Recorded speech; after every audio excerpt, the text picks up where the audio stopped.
stop TV. Watch your life make sense.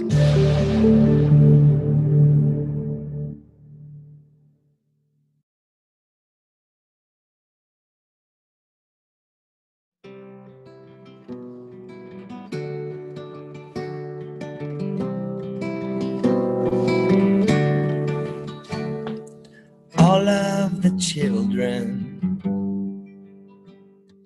are being called to be as one again. And we're one desire that cannot be filled unless we come back again, where we will be one.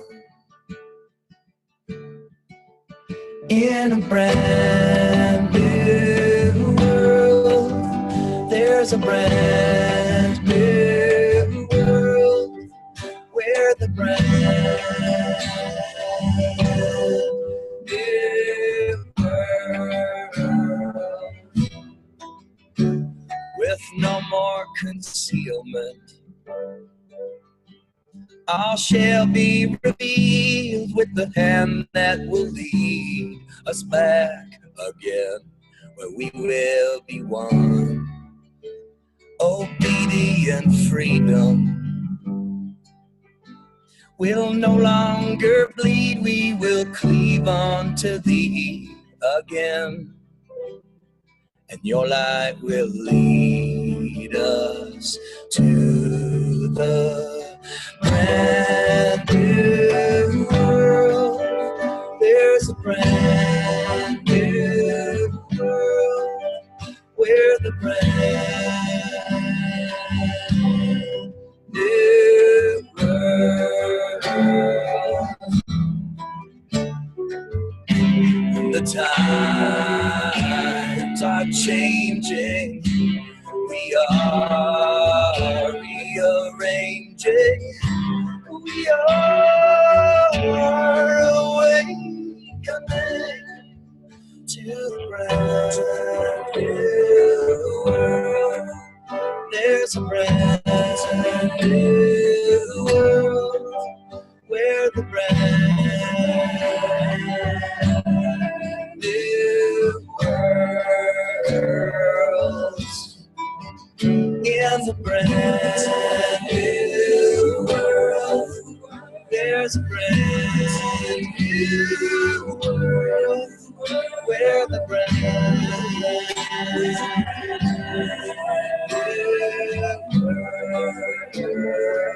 world.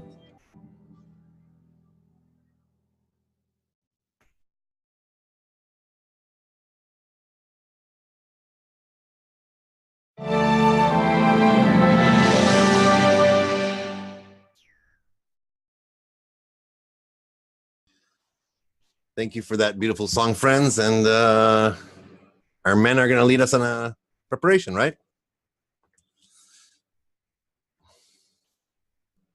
Absolutely, Zohar. We're starting with a reading starting on page 20 of the Social Writings by Rabash, starting from the second full paragraph.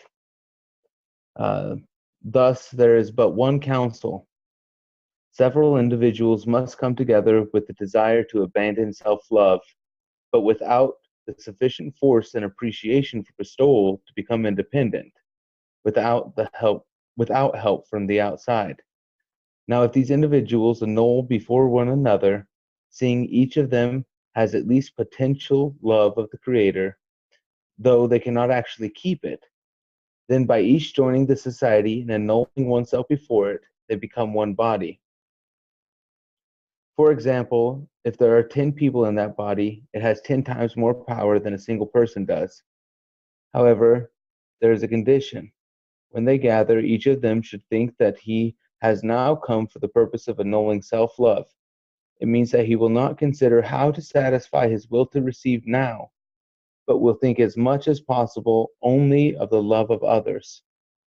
This is the only way to acquire the desire and the need to acquire a new quality called the will to bestow. And from love of friends, one can reach love of the Creator, meaning wanting to give contentment to the Creator. It turns out that only in this does one obtain a need and understanding that bestowing is important and necessary, and this comes to him through love of friends. Then we can talk about fear, meaning that one is afraid that he will not be able to bestow contentment to the Creator, and this is called fear. Hence, the primary basis upon which the building of sanctity can be erected is the rule of love thy friend. By that, one can acquire the need to bestow contentment upon the Creator. After that, there can be fear, meaning fear of perhaps not being able to give contentment to the Creator. When actually, past that gate of fear, he can come to faith, because faith is the vessel for instilling divinity, as it is explained in several places. We thus find that there are three rules before us. The first rule is that of Rabbi Akiva, being love thy friend as thyself. Prior to that, there is nothing that provides a person with the fuel enabling him to modify his situation even a bit, as this is the only way to exit from self-love toward love of man, and the feeling that self-love is a bad thing. Now we come to the second rule, which is the fear. Without fear, there is no room for faith, as Baal HaSulam says. Finally, we come to the third rule, which is faith. After all the above mentioned three rules have been acquired, one comes to sense the purpose of creation, which is to do good to his creations.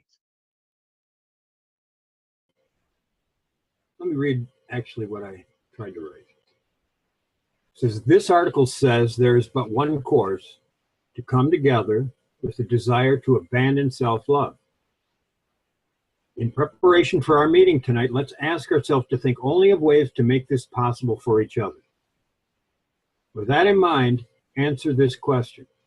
How does annulling oneself before the group help each of us reach love of the Creator? And maybe we could break out or do it in however Zohar wants to do it. We'll break out. Just ask the question. We always ask the question twice. Just. I'm sorry. My bad. How does annulling oneself before the group help each of us reach love of the Creator? I just have to annul myself in order to see the greatness around me and what the Creator is trying to show me. The minute that one of us think that we're above or another, we cannot help ourselves.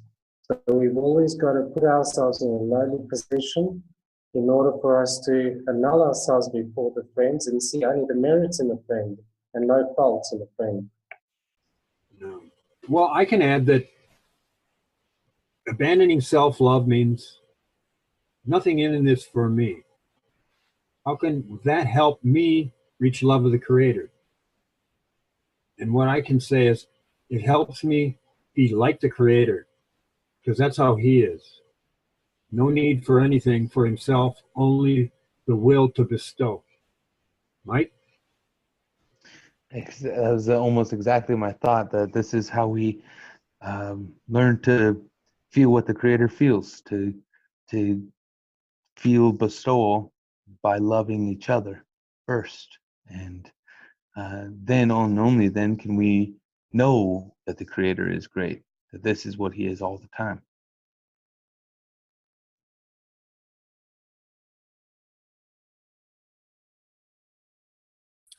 Yeah, it seems like this is the first stage. As you can see, there's like three rules laid out.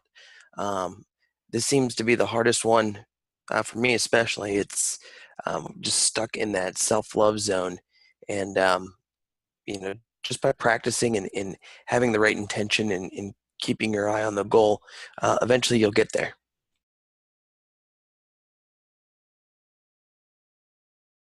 Hello, friends.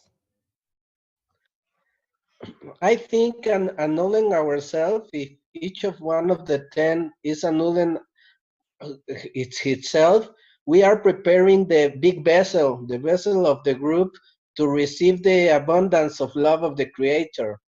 the only way to make this vessel stronger is by annulment. What I see in this article is the whole thing laid out in a step-by-step manner. It's this annulling yourself to the group, allows you to love the friend, and then you wonder if you can love the creator, especially if you can't love the friend, like Tim was saying. If you can't even love the person you see in front of you, how will you ever love someone you can only imagine? Now, take that and realize that's what brings you to fear. You're afraid you can't do it. And this is the process. And then it goes further to speak about the faith and the confidence that lets you realize that. But this process of annulling yourself has to occur. There's no way around it.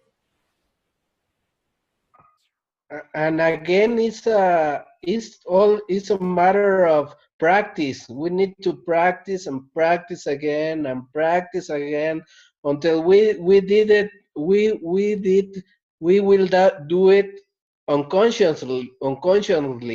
We need to practice to let the annulling and to love the friends to be a part of our life.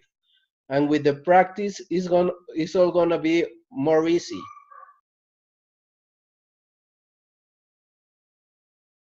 Yeah, you know, all of our lives we've been kind of working in a clockwise pattern, and now trying to reverse everything and go counterclockwise it's seemingly an impossible feat.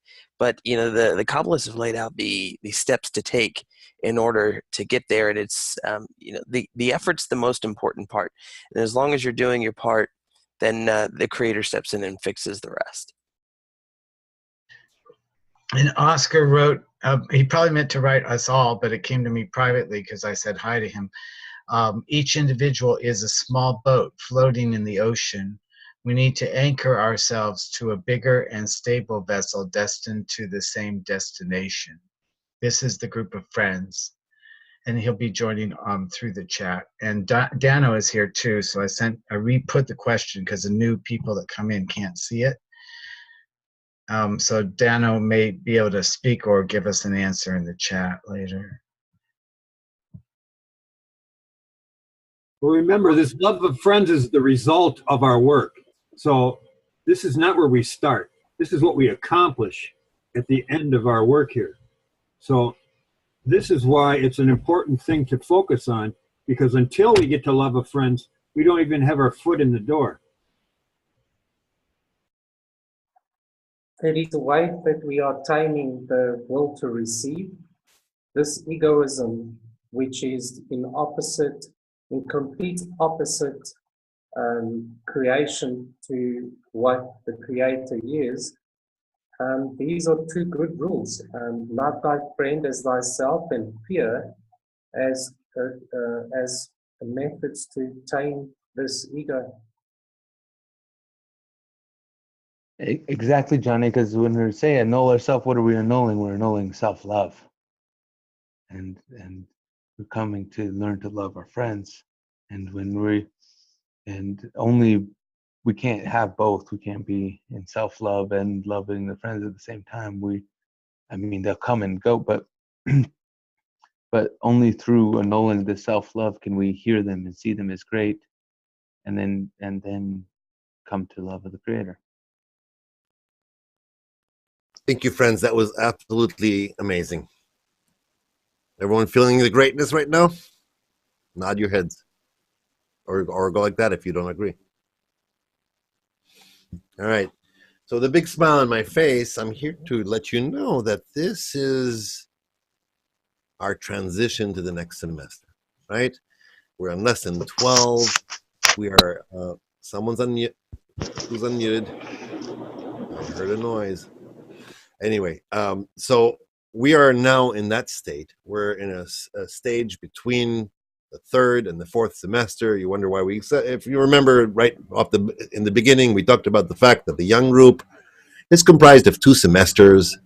There's the first young group semester and the second young group semester. We refer to them as semester 3 and semester 4 because In our physical campuses, we have got semester 1, semester 2, and then we move to the young group, which is semester 3 and 4. It's commonly known as that also around the world in our world CLE. And for you, it's also, you have 2 semesters in the EC, and now this is the 3rd semester that we're concluding and moving to the 4th semester. One would think that, oh, we have to, you know, oh, we're finished, or we have to be sad or something like that. On the contrary, we should be like ecstatic. And I'm thinking to myself, you know, as we talk a little bit about that, you know, it's always good to see, look at ourselves and what happened to us in these last, I don't know, 3 months or so. Where did we come from? Where are we now? We were introduced to the concept of a 10. We're actually working in a 10. We're workshopping. We're participating on a different level. So before we move into the actual next part, I want everyone to close your eyes, and for 10, 20, 30 seconds, just take an account. What has changed? What have we been through as individuals? What have we been through as a group? What have we been through as a 10?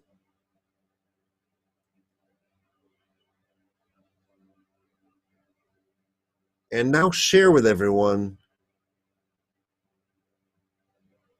Share with your 10, share with everyone here, the most meaningful things that you've been through, things that you've attained in this semester as an individual. What changes have occurred? What growth has occurred during this semester?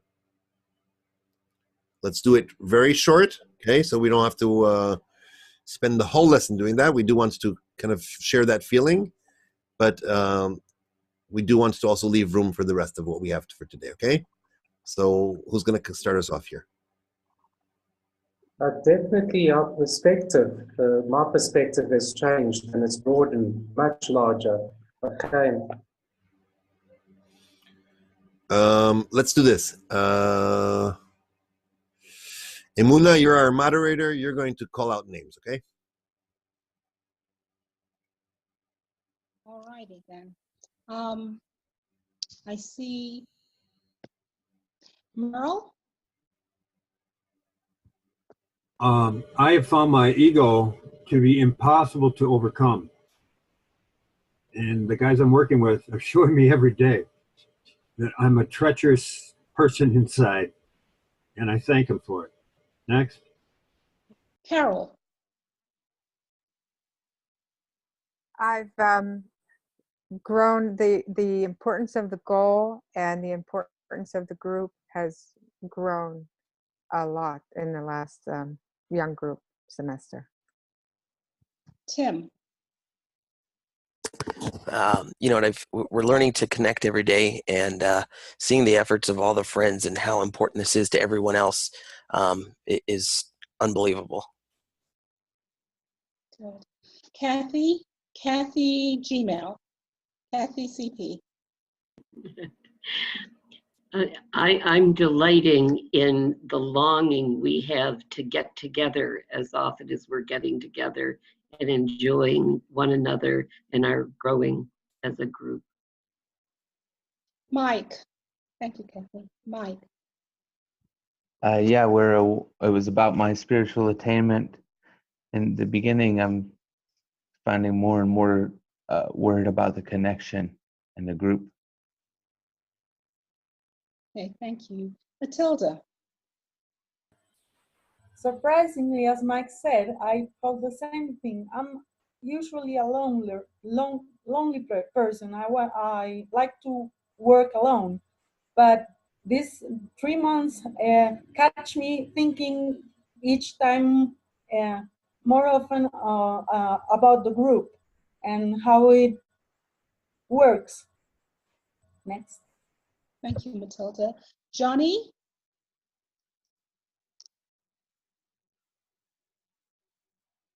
It's really shown how that there is a form and a force that governs this world, and it's definitely a singularity of only one force that we call the Creator. Thank you, Johnny. Selena.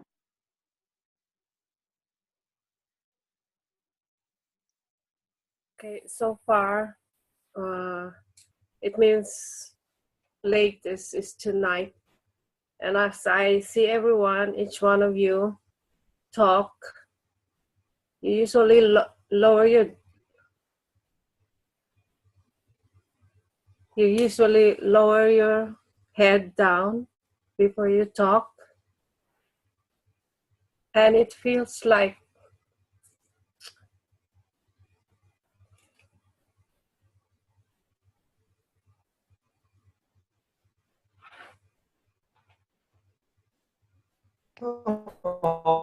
It's difficult. I'm sorry. I'm sorry. It's okay, Selena. It feels We feel like you. it's me talking. Thank you, Selena. Thank you. Leonardo. Leonardo. Hi. More than, yes, more than changing, I think we are building. We are building the base, the cornerstone of our spirituality. We are creating that seed that in the future can grow to be a bigger tree. Thank you. Kathy. I love that. I love the society I've chosen into, and everyone in it, and all of the pieces that each of us bring to the society. That's what I found, and that's what I love. Yes. Good. Thank you. Oscar. Oscar writes in the chat, one feels the stronger connection and bonding with the friends every day growing. Okay, great. Thank you, Adam. Adam, would you like to go next? Yes, for Dano, who writes, it made me realize the importance of the group. And that's what it's done for me also, is see the beautiful process unfolding here and to appreciate it much more and try to take a less egoistical approach towards my control issues. Yes. Thanks. Sarah? Well, I'm trying to juggle a couple of things here, coordinating things. And so I wasn't in the place where I could be easily moved, but I was just blown away by what just happened here, the flow between Imuna's question and Adam's response in reading what somebody had written. It was so incredibly beautiful. It just, for me, encapsulated everything that's happened this semester of this group coming together, people learning how to connect, how to collaborate, how to do things together and to flow. Beautiful, beautiful. Yeah. And for me, it's like my outer shell is just melting away. Just melting away. And lastly, Johar.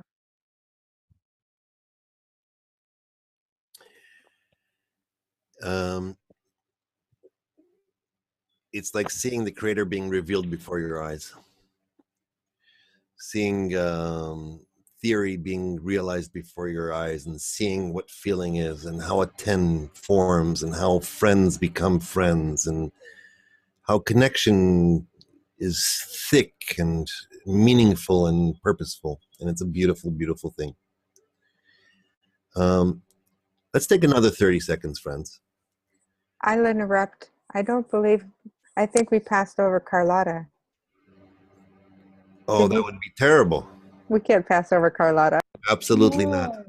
Pauletta, go right ahead, my dear. I don't know how I missed you. I don't even see you.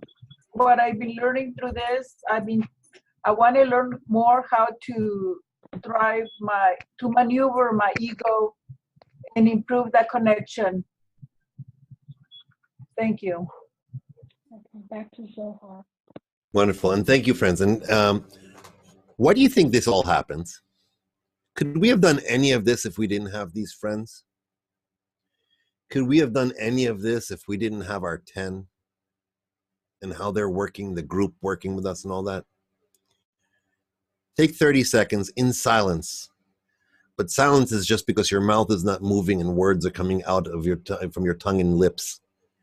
But thank everyone here. Show them your gratitude and appreciation for what was enabled from this friendship, from this commitment of all your friends.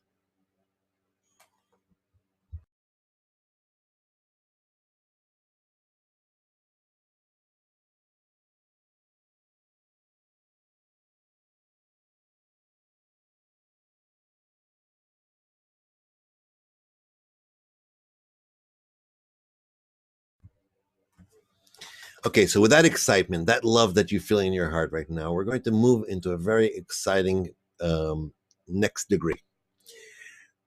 We have been learning about many different things in this process. We've learned basically the fundamental aspects of a group and what it means to be a friend, and how we should what we should expect from our meetings together, and how we should interact, and what our attitude should be, and what annulment is, and subjugation, and those basic things that we do in Kabbalah every day. There's one big aspect that we haven't spoken about, and a lot of what we're going to be doing from here on is related to this concept. It's a word that outside of Kabbalah means very little to me. It doesn't have any, I don't know, it's not like attractive or something like that. And it's a simple word called dissemination. Why is this so important? Let me ask you right here. Let's not do a whole workshop, but a few people answer me. What is light?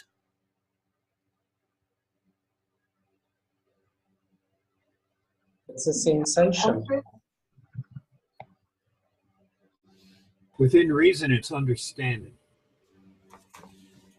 Carlotta? To me, it's the upper forces. It's the love of the Creator, the love of His actions. Pleasure from the Creator. It's wisdom. So I'll venture to say that light is the feeling we have when we manage to change our attitude from me to we to one, from me or for me to for others, or from me to us to for the Creator. When I manage to take somehow whatever comes my way and move it from what do I get for this to how can I give from this, that's light, that feeling that I get from it. And you know that all we talk about is bestowal. We need to somehow acquire this quality called bestowal. The entire godly light that we're talking about is about bestowal. It's about giving to others. We understand that it's not the giving to others that we're accustomed to in this world, and that somehow that's a little tainted because of what we've learned in the past. But obviously, if I could learn to give like the Creator gives, I would actually be doing what needs to be done. So if that's the case, somehow we need to shift our flow, the stream, the direction of how things are going from to me to someone else. How do we get to the next degree? We could be studying a lot more material, learning more lessons, I don't know, acquiring more information, knowledge, discovering new things about the group. How will we be in more bestowal, closer to the upper force, in equivalence of form with Him? After all, bestowal is going outside of ourselves, right? So how can our group go out of itself on its own and bestowal? I'll give you about 5 minutes for this, okay? Once again, how can we move to that next degree in which we are, as a group, going out of ourselves, actually advance to the next degree this way? Bestowals in are vessels that exist above reason. I'm starting there. It's going into dissemination, how we come out of ourselves into the love of others, So it's a continuation of this connection, which is within this group, and to further create the base and the foundation of solidifying this unity and this oneness. Exactly, and that's by specifically focusing on what we can give to the others, what is appropriate and good for them.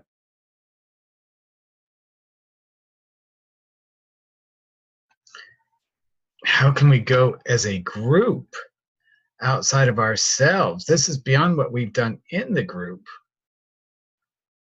So I really have to think of where that would be. And I think it's in the larger clique.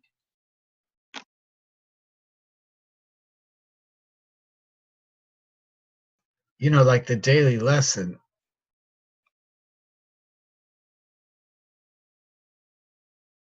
Yes, I think that we can need to forget about the big I and the big us, and try to this group, this clique of soul that we are making, try to disseminate what we learn here. We can give it to other groups or to other people in the B'nai Baruch, and to other tents, to interchange ideas, interchange light outside the group.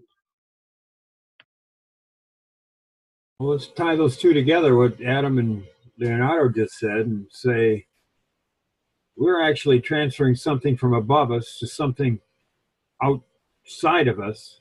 So really, we shouldn't experience any of it in a way. We should try and almost keep our hands off and just let it slide through us somehow without any sensation coming for our benefit at all.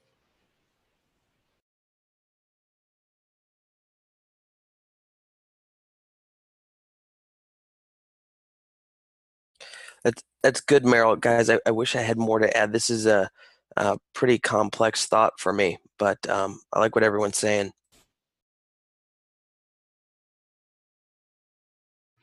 You do have more to add if you read Oscar in the chat for him. I can handle that. Letting light expand further by reaching out to others, not being an obstacle in the process.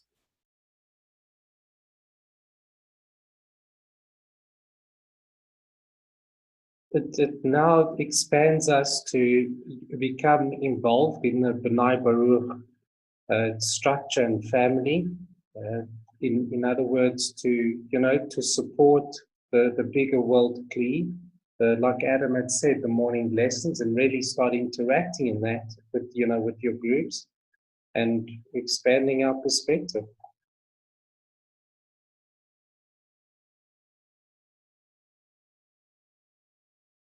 Even sometimes if it's just being an example, not necessarily teaching or whatever, just being an example, being there. And maybe also to change the concept of cup, of vessel, and change it to the concept of pipe. Make a pipe. All that we enter for us, we need to give it out for others. We need to be a pipe that all the light that enter need to go out somewhere, and we need to try to be where we need to want to be that light go out. Great, Leonardo. That sounds like an exact synopsis of everything we said, all put into one sentence. Thank you for that. All right. So far we've been learning about annulment, uniting in our group, connecting, that we need to really become one strong team and all that. And now here, all of a sudden, we're throwing into this mix, this concept called dissemination, which is going out, telling others about it, sharing the secret of godliness to others, or even telling people that there is such a thing as revelation of the Creator. Why is dissemination specifically considered bestowal, or a spiritual action, or even an action of love? Why is dissemination considered an actual act of bestowal, a spiritual action, or even an action of love? Because it's not about you or what you're getting from it. Right. It's about the others. It's something you can't keep. You literally need to give it away. I've read that in one of these articles, an action is something you have to do that you don't want to do. It's a coarse thing that you won't find joy in. That's what makes it an action.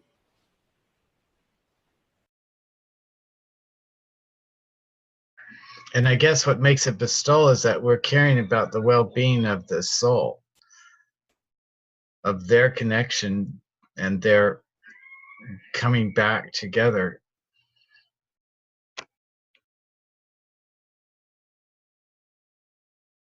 Oscar says, because this is the best gift you can give to someone,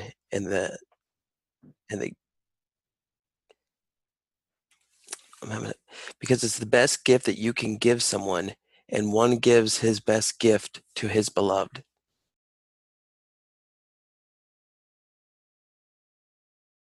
Being bestowal, it can't be from self, the will to receive. It can't be something I want. I can't get anything from it.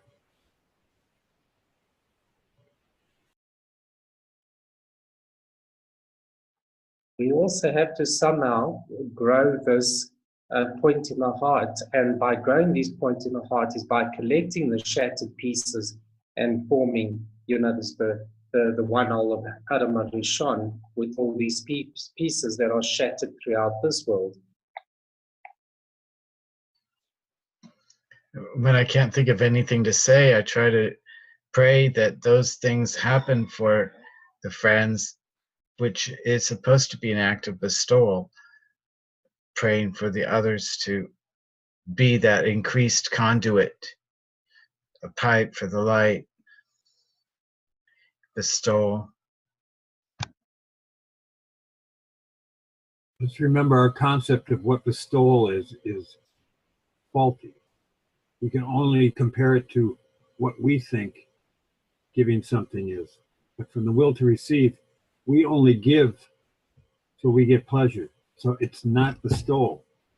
And it's somehow we have to get it out of our minds and say, I'm going to do this against my better judgment, against everything I know to be true. But how to do that, without faith? All right. So let me read you something from the Zohar, okay? Actually, no, I'm sorry. I lied. It's from Bala Sulam, the introduction to the book Panim Meirot U'Muspirot. It is written in the Zohar that in this connection, the people of Israel emerged from the exile. And in many other places as well, that only through the spreading of the wisdom of Kabbalah amongst the multitude of people, we will merit the complete redemption. Our sages also said, the light in it reforms, and they were very meticulous about this in great intention, to instruct us that only the light in it is where the remedy is, to reform a person. This is from a book called Machane Ephraim. A person that really wants to serve the Creator needs to incorporate himself with all the created beings. And he also needs to connect to himself all the souls and integrate himself with them, and they are his nation. Meaning that you seemingly shouldn't leave for yourself only what is needed to connect to the Shekhinah, and for this, the closeness and increased amount of people are needed. Because according to the quantity of people serving the Creator, more of the light of Shekhinah is revealed upon them. An act of dissemination is an act of continuous eternal love. Why do I say that? Look at the people in this world, the people around you, the people that you know. Thank God they don't know what their state is, because if they were to look at themselves from the side, they would realize that they're complete servants to their will to receive. They take on some pleasure of this world that they can somehow assign importance to, spend their life going through that, go through a whole lifetime, pass from this world, incarnate, and do it again and again, and are stuck in that cycle, never reaching the purpose of creation. The Creator gave us this imaginary world, or this state called this world, and those minuscule things that we put importance for are what people are stuck on. But we know that the world was given to us to do a certain job, to work, to attain the purpose of creation. And the Creator is revealed through the wisdom of Kabbalah. What you're basically offering people when you disseminate the wisdom of Kabbalah is life, is coming out of the darkness into actual real life, coming out of in the imaginary world where some, petty little things are holding us somehow together so that we don't burst in the seams, and providing an opening to life, to true life, to love, to bestow, to the light, to the Creator, to the upper force. Let's watch a short clip from Rav.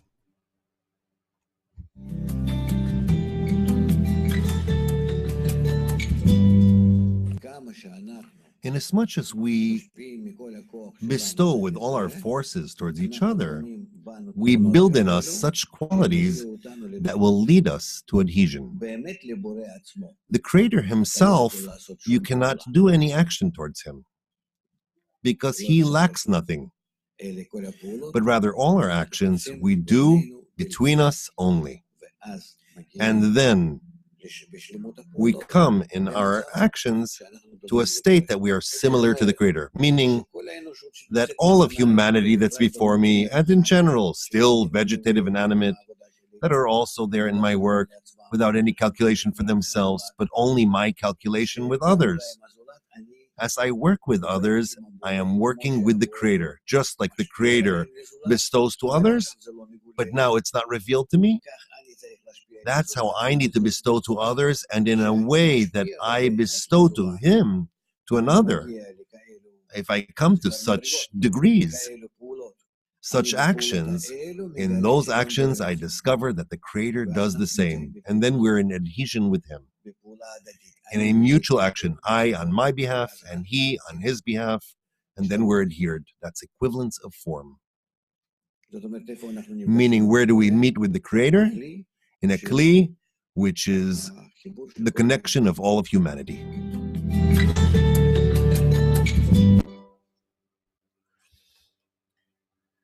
You remember way back when, probably in your first lesson, we learned this thing called the definition of the wisdom of Kabbalah. What is the wisdom of Kabbalah? And we read this thing. That question comes to the mind of every right-minded person. In order to properly address it, I will provide a reliable and lasting definition that this wisdom is no more and no less than a sequence of roots which hang down by way of cause and consequence in fixed determined rules, interweaving to a single exalted goal, described as the revelation of his godliness to his creatures in this world. This point, this awakening that we get in our point in the heart throughout the generation came to Kabbalists, to those who are in attainment. And here, all of a sudden, we are in a state where we were awakened in that place. Who brought us here? Who did something that caused us to come here? You tell me, let me ask someone here. Carol, how did you find out about the wisdom of Kabbalah? Tony Kosanek on the Jewish Life TV, the Kabbalah Revealed series. Johnny?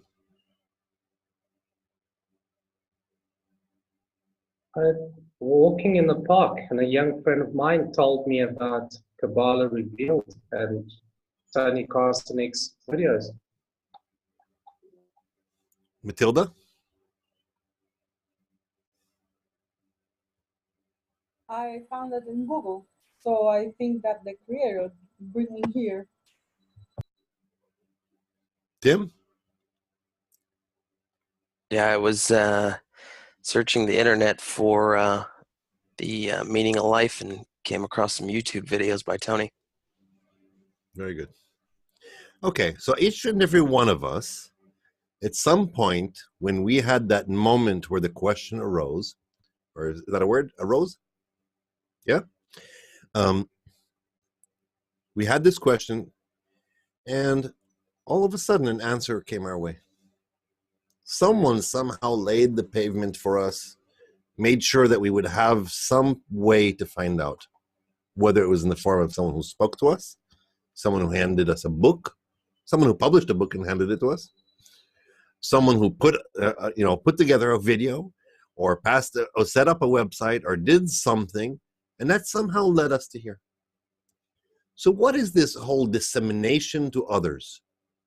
Why not just sit in our group, unite, where we feel good together? Why did Kabbalists obligate every person to study the wisdom of Kabbalah? And what's my connection with them? And there's a bunch of people out there. We now have a 10, they're all the same purpose, we're connected, we have a common goal. The Creator brought us together, He brought us to the good fate and told us to choose. What's this whole dissemination thing to others? What's the concern with going out and disseminating to others? Real quick round. I know it's these are big questions, but these are very important for us to figure out. So like 4 minutes I'm giving you. Oh, go. It's to actually begin spreading the light. Let's not just contain the light in this vessel, but let's spread it. Let's create it as the massive new disease of bestowal.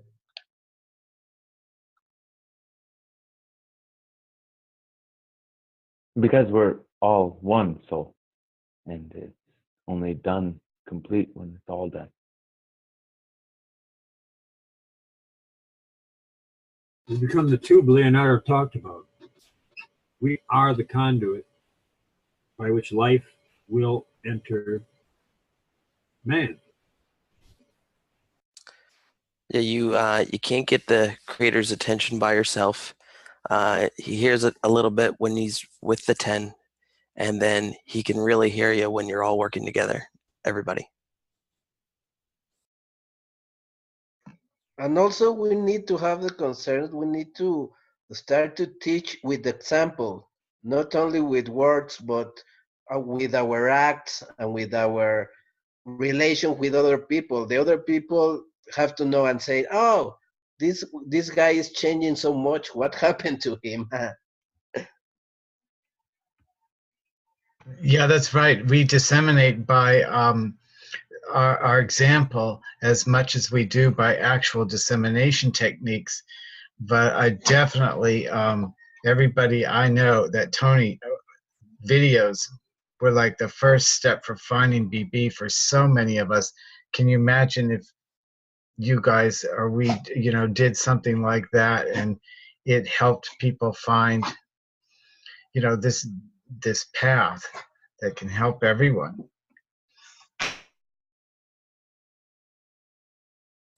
Yeah, everybody is looking at some point. Maybe not right now, and I don't know that it's anything that you need to coerce anybody on, but you never know who's looking at what time. And then Oscar writes, it's a responsibility to provide gateway to the path of bestowal for others as someone did it for ourselves. You don't even have to speak the word Kabbalah or anything. Like what you said, Tim. Just be an example when you're in conversation with someone. Speaking the truth as we come to understand it in Kabbalah is so opposite and so inside out from the way people experience the world. They are naturally startled and curious. And the more we can actually collect these points in our hearts of people of similar equivalence of form, the more quicker we can reach that final correction.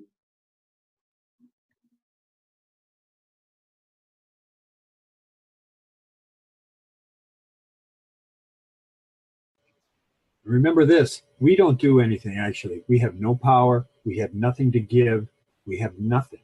The Creator has everything, does everything. There's none else beside him, and everything he does is good. If we have experienced the love of each other, why would we not want everyone to have that chance? And all we need to do is be a pathway for it, stand back, and let the reforming light do its thing.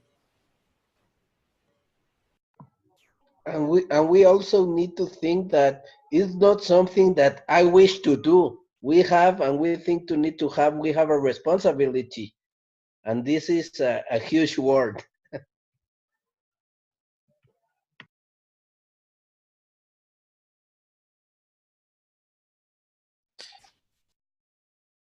It's testing that faith above reason. What is this thing called faith? It's the light that reforms.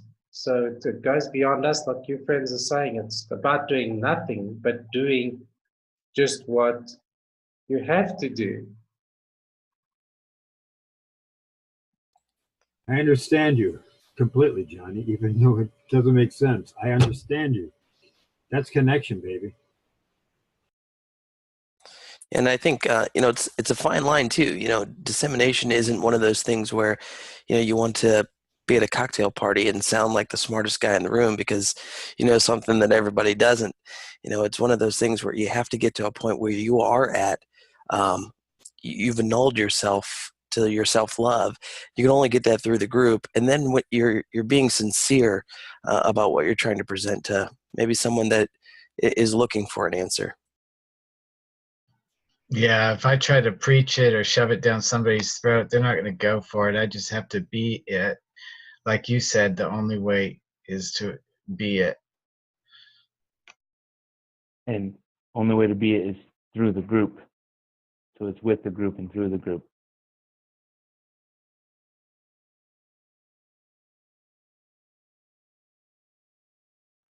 This connecting with the friends becomes your life. It becomes your family. In fact, even more so than your existing corporality family. Why? Because this is the way that we then understand that the path of revealing the Creator and understanding the creation is by keeping the study. It's the RAV and the friends, and that takes up all of your corporality or most of your corporality, other than having to work and be a part of your corporality family. So it becomes your full structure, your full cell, your full body. And all you do then is to grow it, to give the envy to the others to become a part of it. Dano writes an answer real quick here. Kabbalah is given to us that we are able to correct ourselves and subsequently the whole of creation in regards to the question.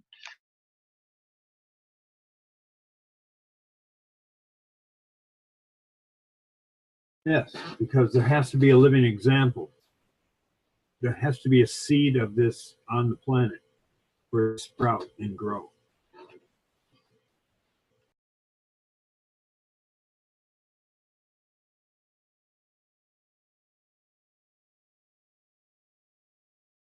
Man, you guys are great. And if we look at the state of our corporality and the environment outside of us and what's going on in the political arena and in the nations, this just shows that there is love in the world, that there is connection, but we've got to apply the effort. Bala Sulam writes in the article 600,000 souls. In my opinion, there is indeed only one soul in the world. As it is written, and I can never say this word right, and breathed into his nostrils the breath of life. The same soul exists in all the children of Israel, complete in each and every one, as in Adam HaRishon, since the spiritual is indivisible and cannot be cut, which is rather a trait of corporeal things. Yet saying that there are 600,000 souls and sparks of souls appears as though it is divided by the force of the body of each person. In other words, first the body divides and completely denies him of the radiance of the soul. And by the force of the Torah and mitzvah, the body is cleansed, and to the extent of its cleansing, the common soul shines upon him. Friends, we are all one soul. Although in our uncorrected state, when we're looking at things from the will to receive, it appears like we're all separated, that we're apart, that we have no connection to each other, that we're not part of the same system, of the same soul, or the same Adam HaRishon. That's what it appears to us. What we have to do is we need to raise the importance and add this to our friends so that we can connect in a way that we will reconnect that sensation of disconnection. When we do that between us, and the reason we do it between us, let's start with that. The work that we do is first with the closest parts to my soul. Obviously, with those that are that are uniquely for some reason I'm missing words to that. That are uniquely just close to me. They have a burning point in the heart. They're also searching for the same meaning. They're also in this place where they're eager and want to and participate and are willing to work in this group with me in every possible way. When we work with the friends in the group, and we call it, oh, I'm annulling before them, I'm raising impressions. Remember, a couple lessons ago, we talked about acting. We're, acting the right line. We're acting upliftment and doing that. We can call that internal dissemination. I'm spreading the word about the purpose of creation, about the method of correction to my friends. However, that's just one part of my soul. As we get strong in connection between us, we still have to connect the rest of the soul. When we do that and we aim our efforts outwards, we call that external dissemination. It's very similar. Okay, so it's adapted to the soul, the part of the soul that I'm working with. It's no different than when I'm working with my coworker and trying to explain to him something, and working with my 2-year-old. I explain it a little bit differently, right? I use a little different words. I may not use certain examples with one and use other examples with another. But you should know that when we work on the connection between us and the arvut between us, implementing that arvut is through spreading the light to others. I wanted to read you something, but I just skipped it and I can't find it in front of me.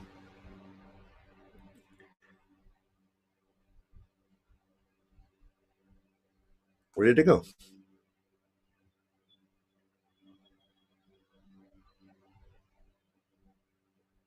Oh, the concept of us connecting for the sake of others, of drawing light for the sake of others, if you think about it, it's the same thing like talking about unity for the sake of unity, or unity for the sake of the Creator, for the sake of revelation. I want to read you something from Rav.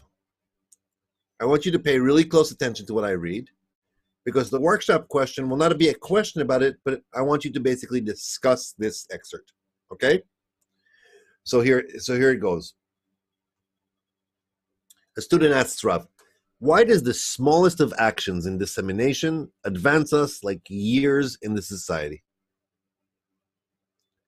Rav says, by doing so, you are being similar to the Creator.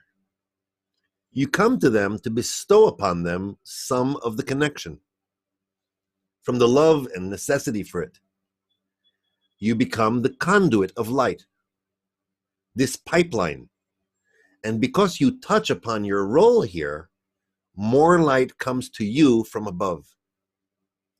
And it is already a special light. It grows you, because you're raising a deficiency of the lower one to the upper one. You receive twice as much, You already receive a part of your achap, which you never received. And by this, you become greater. And then, to this, baby forces and understandings of a youth or an adult are gathered. That is what you receive. If a person cares for the external public, he won't grow in his achap. And achap is not the mind, all the feeling and all the development. Therefore, it is very important. Hence it is said, I have learned much from my teachers, more from my friends, and even more from my students. Because by teaching his students, he develops his achap. Do you understand? Because the firstborn takes twice as much. And from that, he grows. Take 5 minutes, discuss what you got from this.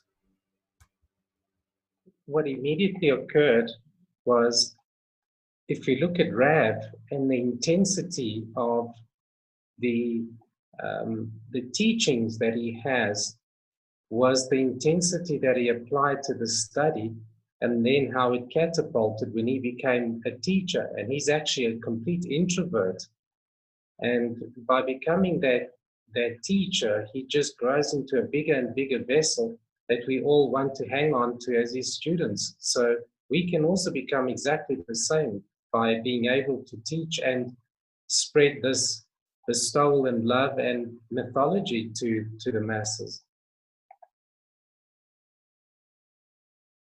Yeah, I can kind of relate. I have 2 small boys, and I feel like I've learned more about being a person by showing them, what I think is the way than, obviously when I was in it or as I grew up and my parents were teaching me. So it's, by being the teacher, I think that's where you truly do really understand everything that there is to understand. I see it, sorry. I see it like a water pipe. When you teach someone and you help others to start her vessel and to start filling, all the water to fill that vessel maybe can't pass through you. You need to make a bigger and bigger pipe to help the others to fill their vessel with the water. And that's why you pass through all the water to that vessel, pass through you, and that sounds nice. And then I think that's the step that goes from we were in reception's sake for reception's sake, and then we're trying to bestow with our friends in our group for sake of bestowal. And next step, the growth is reception, receiving in order to bestow. So everything you can learn, you can give on, pass on, and then you're complete part of creation, connected to, you are the creation. And as I was listening to that article that Zohar just read, I'm thinking, oh, Leonardo said that it was the answer to the last question. Leonardo said it, and Johnny said it, and Merle and Tim, and everybody mentioned aspects of that article. And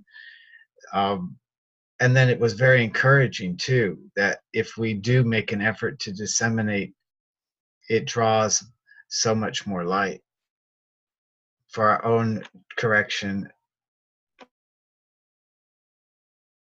You should think of what the light is. The light is what the Creator wants to give the creation. So what really, He wants to give the creation life. His light is really the life force. It's the force of life that we have to raise man up to meet somehow in equivalence. This idea cascading down to the first one. Remember in the Tiha how it goes from when each one and then the next one and the next one, and each one is called a son of the other. This is why the firstborn is always twice as big as the next one. And then he said the ahop. In other words, the ahop is where you receive. You know, so if you build up your ahop from below in spirituality, not below, but in spirituality, by expanding that ahop, by passing the light through it, you raise up the other people's ahop to you. That's why you get that extra jolt. And you grow higher. But it's from below, from connecting all this light to everyone, that power comes back to you, into your vessels in the ahop. I hope I didn't lose everybody on that. But that's what I got.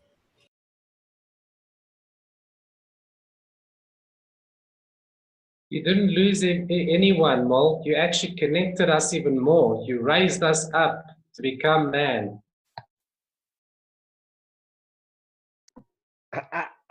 And also I thought, as a group, if we as a group receive the light and we give it to others, the light become infinity. Is all we can never stop to receive the light because we give it away. Our vessel never be full. We can receive infinity light forever if we spread it.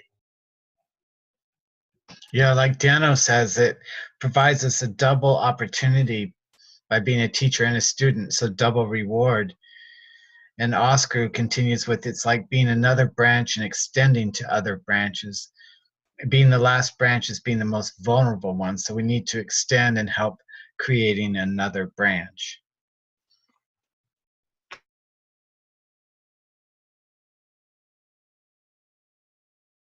Yeah, it's always the nibbles. The deer that come by my yard always nibble on the branches, right on the tips. All those nice young growing tips get cut off first. I know what Oscar's saying. Shove it, keep growing, and everybody gets to eat. Questions?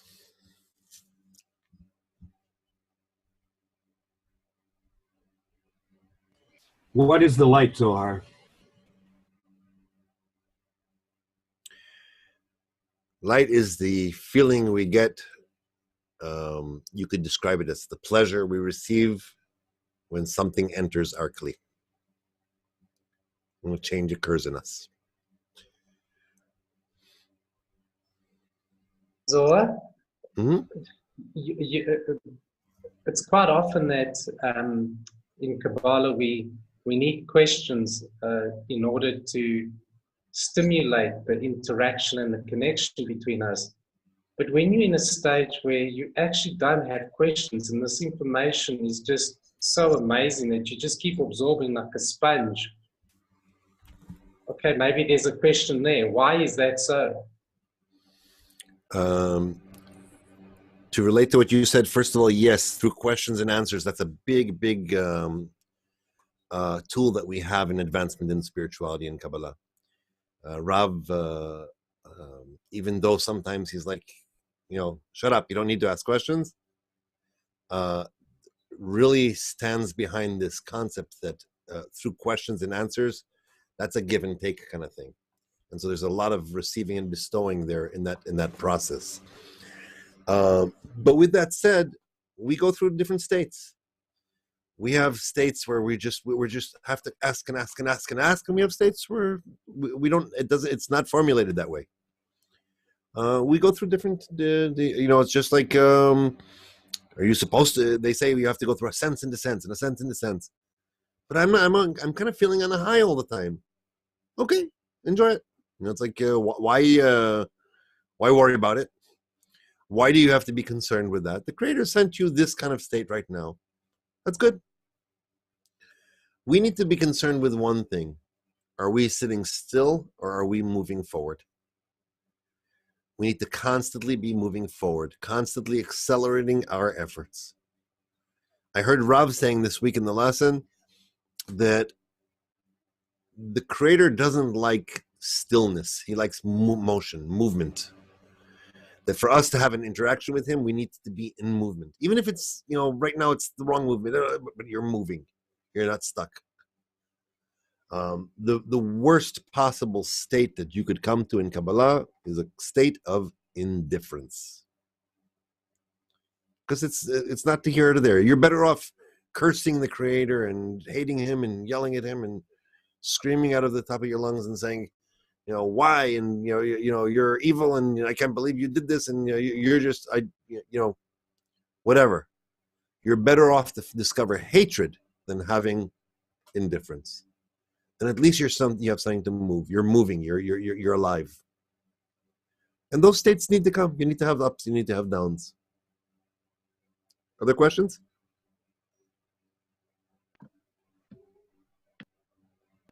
Yes, I have one question. We now have the concept of dissemination, a beautiful word. It's a great desire to disseminate, but I think we need to learn the practical way to disseminate, how to disseminate this kind of knowledge, this kind of love of the Creator. The practical way is something I don't have it right now. Right. No, none of us have it yet. That's good. That's part of what we're going to be learning. You have to understand that this is a process. A big part of this next semester is going to be about that. Not all practical, not all sitting there and learning. I mean, you realize that it really depends on where we're working, and we'll talk about all the aspects of it. We'll actually practice some dissemination, and do so. So there'll be many ways to do that, but realize that sometimes there's a concept in Kabbalah that says Shev Adif Shev. I'm trying to translate it properly. It's like you're better off to sit down. Meaning, if you don't know what you're doing, sit down. Don't cause damage. Don't harm. Has anyone here tried to go and tell someone about Kabbalah and receive a rude awakening that people don't want to hear you, or that maybe you even burnt a bridge? Or we all had that, right? It's a tough one. Right? It's like there's a reason why we don't do that when we're young on the path. Although you would think, but I'm excited about it right now, and it's like it's fresh, and I'm like, I want to go and I want to share it with the whole world. Yeah, but you're not equipped to do it, and you don't know how to do it yet. And if you go and try to do it, you'll be trying to put a square peg into a round hole and not understanding why it doesn't fit. Hopefully, what we understood right now is that this is important. Meaning, if I want to actually advance spiritually, taste what bestowal is, I will probably have to not draw the light for me, but draw the light for passing it on. I think Leonardo said it earlier, I heard in the workshop, being a pipe. Learn how to pass it through me. And by the way, that was one of the things that Rav said there in that answer that he gave to the student, was because the firstborn receives twice as much. The firstborn is the one is us, those who are passing it on. Why? Because we have to have a connection with the Creator to be able to receive that light from, and a connection with the other that we're going to pass the light to. So we're adding our deficiency and the outside person's deficiency, and all that light is going through us. We get twice in there. Zohar, is the group still plays a major role in how dissemination works, right? Yeah, without a group, you don't disseminate. I know you're thinking, hey, Zohar's standing there in front of us. He's alone. He's not in a group. There's no such thing.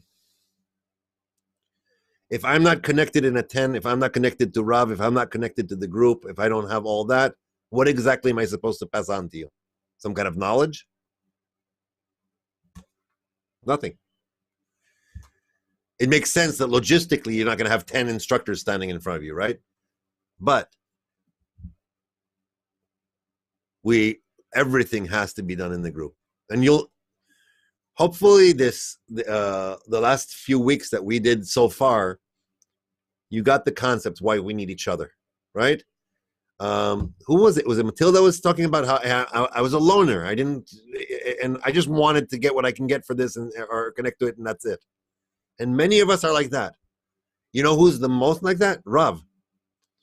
really, if he's told us many times that if if he had his way, he'd probably close himself in a room with the books and sit there and and really get deep into them like that and do like that. But you realize that when Rav came to Rabash, after a while, as he was teaching him, he said, you need to be able to pass this on. You need a group.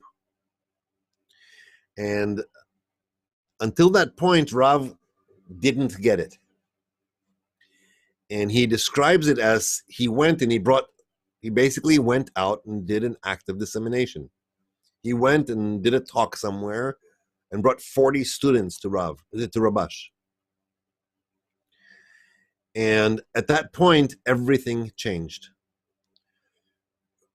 I heard Tim talking about that before, and I really relate to that. Guys are potentially fathers, but they're only potentially fathers until they have children. Husbands and wives are potentially a family, but until they have children, it's not a family. Until you have someone to care for, someone to pass it on to, and it's an interesting concept that it's both in nature that way and in spirituality that way.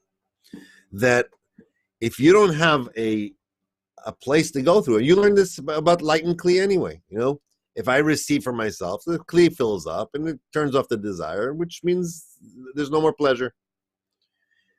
The only way to do it is to correct the kli so that it will be to receive in order to bestow. So if you could be having someone to bestow to. We're going to be learning much more about that. I just wanted to touch on it. Why? Because we're about to embark on this journey in that direction. That's the next step of our development. Let me show you something.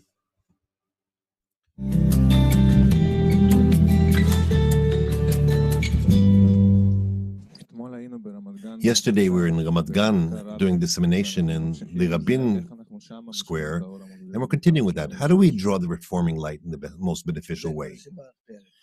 That's a different reason for the reforming light. The fact that you're going to connect with other people who have a desire, and you're connecting their egoistic desire to you, and you want for them to be corrected. Then by that, you have an addition of light, and you become a pipe towards them. Therefore, you deserve the reforming light because you're doing an act of physical bestowal that is real. In all your actions that you do during this study and all kinds of other things, who knows what you intend to bestow and what not? When you go to Ramat Gan and you're doing an act of bestowal, even though your intentions are all in order to receive, to benefit, you were told to do this, the friends are going, and you go, and so on, that doesn't matter. The action is an action. You cannot erase it. Through this action, you're bringing a few other people to that reforming light, bringing them closer for it to be. By you working with them, you become a pipeline, a transition for them. So you deserve to advance. An act of dissemination is the most beneficial action for advancement.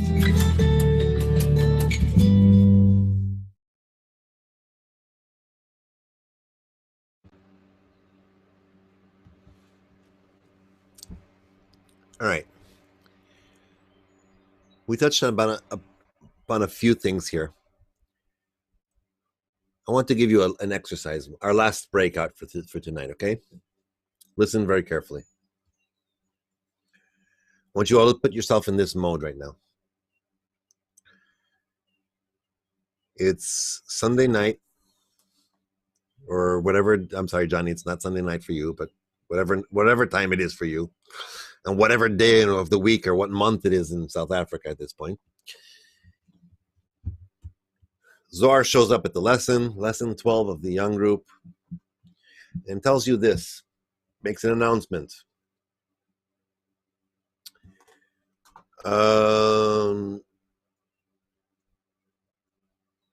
Next week, the young group is over. This week is the young group is over, right? The lessons are done. we as instructors have to go back to being in our lesson, and so you're not going to get our instruction anymore.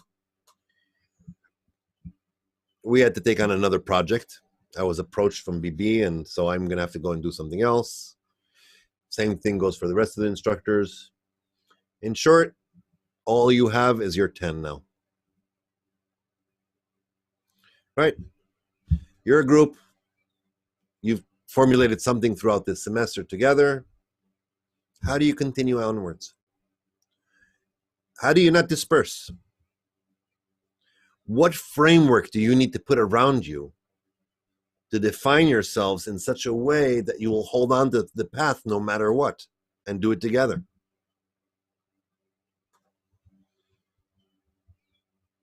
Let's go.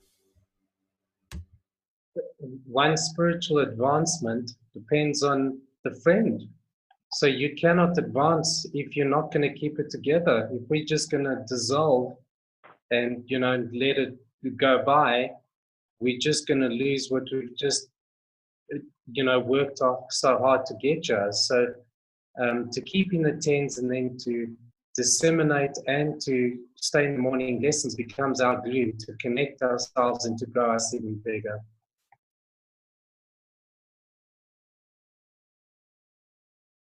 Yeah, when this started, we all agreed that as random of a mix as this is, we agreed that the Creator put us here together, and over the last 12 weeks or however long it's been, we've made some serious progress, and I'd hate to go back on it. Well, let's look at this. We built a tent between each other. Tim, you were a big inspiration to that and a big help in all of that. Putting the Zoom, all this infrastructure to make it possible. Mike, with all your articles and this and that, you brought the lesson. But where is the Rob? Right now we have Zohar, who's filling that role for us. But without that, where will we go except where Johnny said? To the morning lesson, to the Rob of all the Robs, of all these guys. And in that one article, it says, make for yourself a Rob. So that's what we would have to do if everybody bugs out on us. And we're left on our own, fend and sink or swim. What do we do now? We make a Rob, we get the material, we form a 10, we workshop the stuff, and that's how we go. And it's the light. It's got nothing to do with any person on this planet. It's got to do with the light, the light, the light. However we can find our way there within this framework, it's not dependent on any of us. It's dependent on faith in this method of Kabbalah. Absolutely, Marilyn. The only way this faith can continue to grow is if we continue to workshop in our group and attend the morning lessons and adhere to what Rob says and Rabash and all that, but also that we put this method into practice that we receive in order to bestow, that we continue to work towards sharing with others and implementing what we've learned and giving it to others.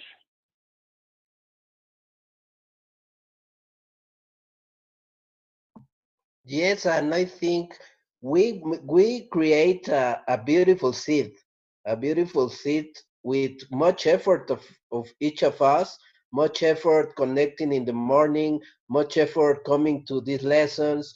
We don't want to this seed disappear and with these seeds don't grow. We need to make this seed grow, and the only way, as the rap said, the only way to make this seed to create a tree is with the books and with the 10 and with the friends.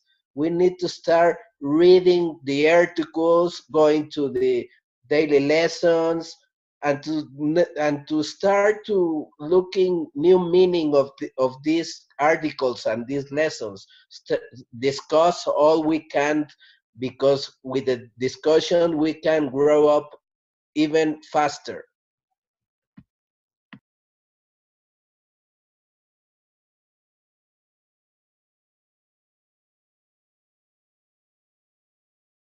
Adam? Well, yeah, being really concerned about every member of your 10 and thinking about them every day is something I had to do. And we have Dano saying our point in the heart will insist that we persist, and we will persist. And Oscar, none of us wants to go back to the path of suffering. So we need raw books and friends for the advancement. The rest depends on our effort. And everything that you guys said sounds great. I don't know how I can add to it. I guess Zohar will give you any of the tools that you're missing, you know, or BB, you know, your email or whatever it is that you need. The society is very accommodating in my experience. They even change things sometimes that, you know, a strong desire calls out for. Well, if all of us get separated, if all of us get taken apart, remember, the Creator brought us to here. The Creator will provide what we need. And we know what they are. All we need to do is ask. And they will show up. Like they showed up to bring us here. I really love your enthusiasm. I love the fact that you are feeling so close and strong on the path right now that you don't feel like anything could possibly take that away. But I can promise you this, that the more you advance and the more you work together and the more you connect together, the more ready and prepared you will be to receive the bigger obstacles that you need to overcome. That's part of correction. And those obstacles will come in the form of every reason in the world why you should separate, not connect. Why? Because they come from your will to receive, from your ego. We want to create that strong foundation. We want to make sure that we built it upon something that will last, that you have a strong infrastructure that holds you in that place, so that you bind yourself to the group, to the 10, in a way that it will never let you go. It's like I'm coming to my 10 and I'm saying, 10, listen, I'm a weakling. I'm a little egoist. And I know that the moment I turn my eyes in a certain direction or some other little thing pops up, I will forget. I give you my permission to, knock me on the head, to shackle me to the group, to do whatever you have to do. We commit to each other. We come to a covenant. We do that kind of work with each other. I'm saying it, obviously, you get the idea. We're not going to be using actual handcuffs, but, whatever it takes. In Kabbalah, we call it, you put guards and policemen in your gates. It's like you place them there. It's not like you're sitting there and you're saying, well, I hope when that happens, the Creator will remember me. No, that's how the Creator remembers you, by giving you these obstacles and giving you these difficulties. For those of you who didn't get part of the message tonight, you should know that we're continuing with the 4th semester next week, same time, same place. Like I said, there's no coercion in spirituality. If someone feels like they don't want to do this, no one's going to hold you here with strength, with force. But I would truly recommend you go there. It is truly the path towards advancement. And you have accomplished so much. You're truly blowing us away with your advancement. So I hope to see you all here next week. I had a couple of other things I wanted to do, but I'll send you those for assignments during the week for you to work on. There was one thing that I want to give you before I send you on an assignment. I had it in front of me, and that's what I'm thinking of giving you right now to think of.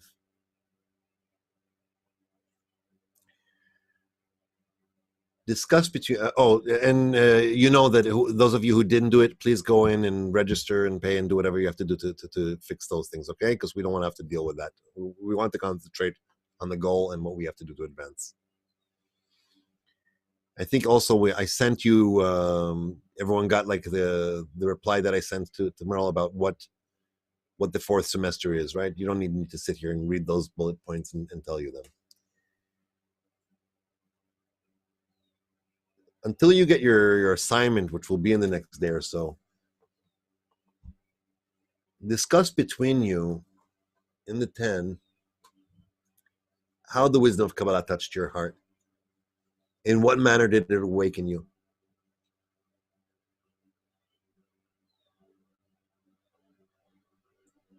That's it. Okay? Will you please repeat that? I was checking my mail and I'm sorry. At least we have someone who's honest here. See? She wasn't paying attention, but she told us so. How the wisdom of Kabbalah touched my heart, and in what manner did it awaken me? Discuss this in your 10, and I have more coming your way. Okay? I truly hope to see you all next week. And wake up some of your friends who haven't shown up tonight and make sure that they come next week too. Okay? Thank you and good night, friends. Thank you, Zohar. Thank you, Zohar. Thank you so much. So much. Thank you so much. I feel so lucky to have met each and every one of you. Bye, friends.